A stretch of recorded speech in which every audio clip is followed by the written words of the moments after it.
quite a ways to go. We also don't think that it's really going to go to, it's not going to go to 100% anytime soon, if at all. There is still going to be some things that are, some customers that are pretty much always going to be more comfortable on premises. But we do see the swing, the tendency definitely is going more in that cloud direction. Now, one of the reasons why I think it's also being particularly, one of the things we're seeing right now is that we're beginning to see it, a lot of the migrations beginning to go at scale.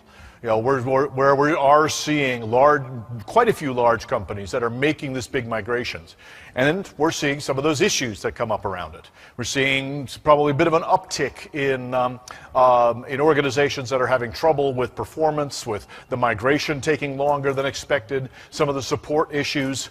To some extent, that's the kind of thing you'd expect, when you start seeing when you start to see it scaling out.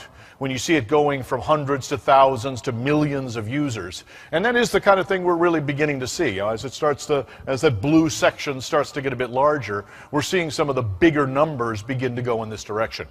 So I think this is going to be something that's important and continuing. It is a big question for many organizations because it's not trivial. Anytime you make something, a big change to something that is as vital and widely deployed as email, along with all of the other workloads that are usually in these cloud office systems, anytime you touch something that vital, it's going to be important. So it is getting a lot of attention. There's a lot of heat around a lot of these kind of decisions, which is why I think it really is a big topic that a lot of people are quite interested in. So the things we want to talk about in the next hour is how we see the evolution of these cloud office systems going. We're also going to look at some of the operational considerations, things to think about during the migration, where are some of the benefits, where are some of the downsides, and then